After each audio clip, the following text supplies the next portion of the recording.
Buenas tardes. En este video hablaremos sobre el desarrollo del sistema nervioso central del neonato y sobre factores de riesgo y posibles patologías en la fase postnatal. Después de aproximadamente 280 días de gestación ocurre el nacimiento y se inicia el periodo postnatal. En el momento del nacimiento solamente unas pocas áreas del cerebro están completamente mielinizadas, como los centros del tallo cerebral que controlan los reflejos. El funcionamiento del sistema nervioso del neonato es usualmente evaluado por el pediatra mediante la escala de Apgar, ideada por Virginia Apgar en 1952. Este test se realiza al minuto y a los 5 minutos de nacido. Este evalúa apariencia, pulso, gestos y actividad y respiración. El nivel de desarrollo del sistema nervioso central del neonato se observa en conductas motoras simples y reflejas. Un niño que presenta un color rosado en la piel, con una tasa cardíaca mayor de 100, una actividad motora espontánea y un llanto fuerte obtendrá un Apgar normal, de 7 a 10. Un Apgar menor de 7 puede ser sugestivo de hipoxia o depresión respiratoria y puede ser un factor de riesgo de daño cerebral. Después del nacimiento, el cerebro continúa con un crecimiento rápido. Este crecimiento es consecuencia del desarrollo de procesos dendríticos y de la mielinización de las vías nerviosas. La complejización de la corteza cerebral se correlaciona con el desarrollo de conductas cognitivamente más elaboradas. El inicio de la primera infancia se caracteriza por una mayor elaboración de las conductas sensoriales, perceptuales y motoras. Los cambios comportamentales se correlacionan con un mayor desarrollo de conexiones entre las áreas cerebrales, principalmente entre las áreas de asociación. Los cambios electroencefalográficos corroboran los cambios a nivel cortical. Hacia el mes 4 de vida se puede registrar un ritmo lento, estable de la corteza occipital que gradualmente se va convirtiendo en el ritmo alfa de 8 a 13 Hz. De este momento en adelante, las neuronas continúan su proceso de mielinización que se extiende durante la segunda infancia de 6 a 12 años, la adolescencia de 12 a 18 y que se extiende a la adultez temprana y se correlaciona con el desarrollo de funciones cognitivas cada vez más complejas. Las áreas primarias sensoriales y motoras de la corteza cerebral inician su proceso de mielinización antes que las áreas de asociación frontal y parietal, que solamente se alcanzan un desarrollo completo hacia los 15 años. El cuerpo calloso continúa su desarrollo postnatalmente y se encuentra bien formado hacia la edad de los 5 años. Y la complejización de las conexiones nerviosas en la corteza cerebral y su mielinización parece correlacionarse con el desarrollo de conductas progresivamente más elaboradas. La maduración de las vías nerviosas de ciertas regiones corticales específicas se ha correlacionado con el desarrollo de funciones cognitivas también específicas. Por ejemplo, la memoria operativa con el lóbulo frontal y las habilidades visoespaciales con el lóbulo parietal. La evaluación neuropsicológica infantil se fundamenta en que el desarrollo de las funciones cognitivas del niño son paralelas a su maduración cerebral, en un proceso dinámico que ocurre en dos ejes direccionales, el eje vertical y el eje horizontal. A medida que el cerebro madura, cada hemisferio va asociándose con funciones más específicas. Por ejemplo, el hemisferio izquierdo se va haciendo cada vez más hábil en el reconocimiento de los fonemas, mientras que el hemisferio derecho hace lo propio con la representación emocional de los sonidos. Es decir, que la especialización hemisférica es una muestra de maduración cerebral. Existen varios índices cuantitativos para la maduración del sistema nervioso central. El cambio estructural de la neurona con incremento de los axones y de las arborizaciones dendríticas. El incremento en el proceso de mielinización de los axones que permiten una conducción mucho más rápida del impulso nervioso. Durante los 2 primeros años de vida, el cerebro del niño crece significativamente en el volumen de la sustancia gris. La sustancia blanca presenta un incremento lineal hasta la adultez, asociando el aumento de las conexiones nerviosas relativamente equivalentes a través de la corteza cerebral. El porcentaje incrementado de sustancia blanca con relación a la sustancia gris es entonces un índice de maduración cerebral asociado a un mejor desempeño cognitivo. Durante el primer año de vida, la plasticidad cerebral es máxima. El cerebro se modifica y moldea fácilmente. Esta flexibilidad es crucial para el desarrollo normal. Con la edad y con la estimulación ambiental, los sistemas nerviosos se van estabilizando y alcanzando su funcionamiento programado, y la plasticidad cerebral va disminuyendo, pero no desaparece totalmente. Durante toda la vida se mantiene algún nivel de moldeamiento funcional cerebral. De acuerdo con Hebb, a los 2 primeros años de vida, el cerebro del niño presenta un desarrollo importante de vías de asociación cortical que coinciden con un amplio desarrollo sensoriomotor y con el establecimiento de bases para la adquisición de habilidades cognitivas más complejas. Sin embargo, el desarrollo de conexiones sinápticas es particularmente evidente después de los 3 años, cuando el niño adquiere una mayor capacidad de análisis visoperceptual. En resumen, el desarrollo del sistema nervioso ocurre en etapas coordinadas y sincronizadas que inician en la etapa embrionaria y se continúan después prolongándose aún hasta la adultez. Después del nacimiento, el niño puede flejar las articulaciones de los brazos y a partir de entonces se inicia el desarrollo de su conducta motora. A los 3 meses de vida, el niño dirige la mano hacia los objetos.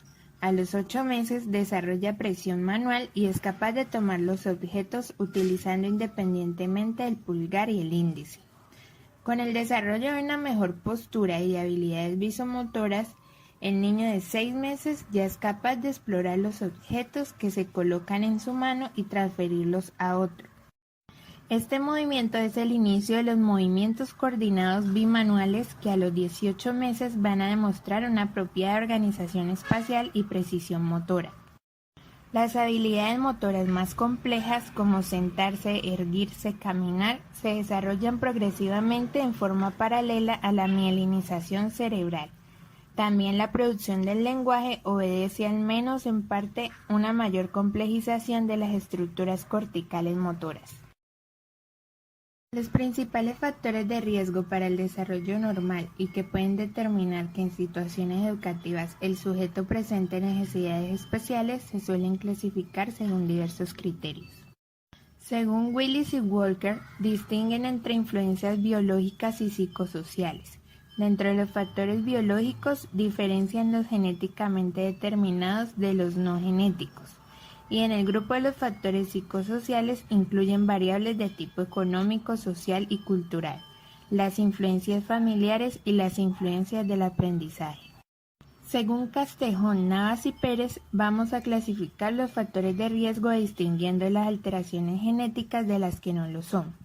Dentro de las alteraciones genéticas se establecen diferencias entre las que no son hereditarias, en las que los genes alterados se transmiten de generación en generación según las probabilidades establecidas de las leyes de Mendel y que rigen para cualquier rasgo, y las alteraciones estructurales o de tipo físico que tienen lugar en los genes como consecuencia de errores producidos durante la meiosis o división celular en los procesos de gametogénesis. Y en el grupo de los factores de riesgo no genéticos, la diferencia queda marcada según actúen antes o después del nacimiento. Los factores de riesgo no genéticos que pueden causar malformaciones en el embrión y en el feto durante el desarrollo prenatal se denominan factores teratológicos o teratogénicos. Las alteraciones genéticas son las causadas por trastornos genéticos o cromosómicos. En el núcleo de cada célula de nuestro cuerpo hay 46 cromosomas, 23 proceden de nuestra madre y 23 de nuestro padre. Si uno de los genes de un cromosoma o el cromosoma mismo presenta un trastorno, la alteración se denomina genética. Un ejemplo de la alteración causada por genes dominantes es la hipercolesterolemia, que consiste en niveles muy elevados de colesterol en sangre, que se localiza en el cromosoma 19. O el retinoblastoma, que es un tumor en el glóbulo ocular responsable del 2% de los tumores malignos infantiles localizados en el cromosoma 13. Las alteraciones causadas por genes recesivos son, por ejemplo, la anemia falciforme. Es una anemia crónica en la que los glóbulos rojos adoptan la forma de una hoz y taponan los vasos capilares y las arteriolas del sistema circulatorio sanguíneo. Esta está ubicada en el par 11. Otra de las alteraciones pueden ir vinculadas al sexo, porque se transmiten a través de los cromosomas sexuales. Un ejemplo de esta es la hemofilia, que es un desorden en la coagulación de la sangre. El trastorno genético puede ser no heredado y la alteración es estructural o física. Las alteraciones genéticas estructurales o físicas se producen por errores en el proceso de la gametogénesis durante la división celular o meiosis. La alteración estructural de los genes que se observa con más frecuencia es el síndrome de Down o trisonomía del par 21, originada por una traslocación o porción extra de cromosomas en el par 21, y que se manifiesta por una apariencia física peculiar, faz plana, pliegues en los párpados, tono muscular bajo y retraso mental entre moderado y grave. Los factores de riesgo no genéticos que pueden causar alteraciones en el desarrollo pueden ser prenatales y postnatales, según actúen antes o después del nacimiento. Son factores teratológicos, las infecciones, la inadecuada nutrición, la edad de los progenitores y las sustancias nocivas que pueden ingerir la madre durante el embarazo y que al atravesar la placenta afectan el embrión o al feto de manera diferencial. Como ejemplos de factores de riesgo no genéticos de tipo físico se puede citar la anoxia y la hipoxia neonatal, los traumatismos perinatales, algunas enfermedades que dejen secuelas y algunos medicamentos con efectos no deseados. Los traumatismos perinatales por accidente causados al usar forceps o ventosas pueden generar lesiones cerebrales cuyas consecuencias dependerán de la zona afectada. También hay enfermedades como la poliomielitis y la meningitis que pueden dejar dañadas la corteza cerebral, lo que conlleva a su vez parálisis permanente en las extremidades. Otra secuela grave de la meningitis es la hidrocefalia. Por último, existen medicamentos que pueden producir trastornos irreparables en el desarrollo. Es conocido el caso de unos antibióticos que son eficaces para combatir la tuberculosis. Tienen efectos ototóxicos y producen sordera al destruir las células ciliadas de la cóclea en el oído interno. Y los factores sociales que suponen un riesgo para el desarrollo están vinculados en las desigualdades sociales, como los estados nutritivos carenciales, la marginación y la pobreza. Se denominan factores teratológicos a los factores de riesgo no genéticos que pueden afectar el crecimiento del desarrollo prenatal. Es decir, se trata de agentes ambientales que alteran el curso de desarrollo antes del nacimiento. El estado de salud de la futura madre es un factor de gran importancia en el desarrollo prenatal. La toxoplasmosis es una enfermedad parasitaria que cuando es contraída por una mujer encinta no inmunizada produce como consecuencia en el recién nacido crecimiento normal de la cabeza y retraso mental. La sífilis es una enfermedad infecciosa crónica de carácter contagioso. La madre enferma transmite la enfermedad al feto a través de la placenta y éste contrae la denominada sífilis congénita, que provoca graves alteraciones de los órganos internos, lo que tiene como consecuencia el aborto o el parto a término de un bebé muerto o sifilítico. La rubeola es una enfermedad infecciosa aguda contagiosa de tipo vírico que confiere una inmunidad permanente y que por lo general es benigna. Sin embargo, cuando afecta a las mujeres durante el primer trimestre del embarazo puede originar el aborto o en caso contrario los recién nacidos presentan un elevado graves de malformaciones como cataratas, microcefalia, sordera, cardiopatías, entre otras. El SIDA produce en el feto graves alteraciones del desarrollo, como afectaciones neurológicas, deformaciones congénitas y riesgo de prematuridad. Y de la salud, como son muy vulnerables a todo tipo de infecciones, tienen un riesgo muy elevado de morir tras el nacimiento.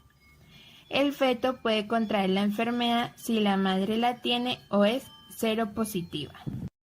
Y por último, las madres mal alimentadas o cuya dieta es inadecuada tienen más probabilidad de tener hijos con retrasos en el crecimiento, prematuros o bajos de peso, con problemas de atención y con escasas habilidades escolares y sociales.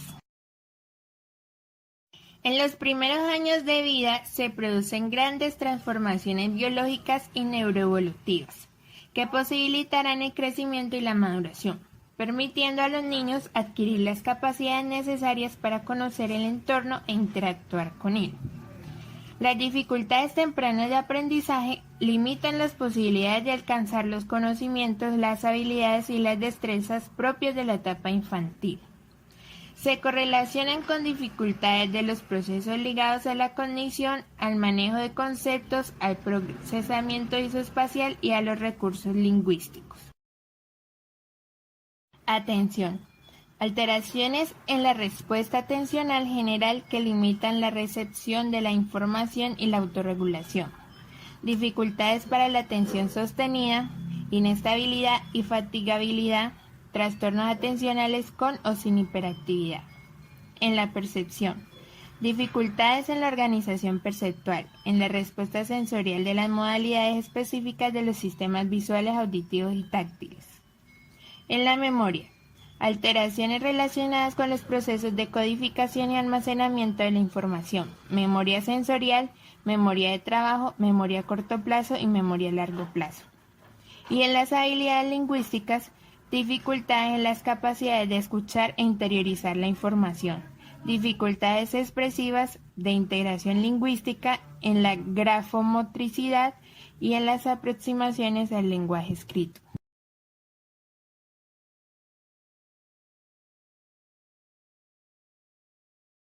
Created using Powtoon.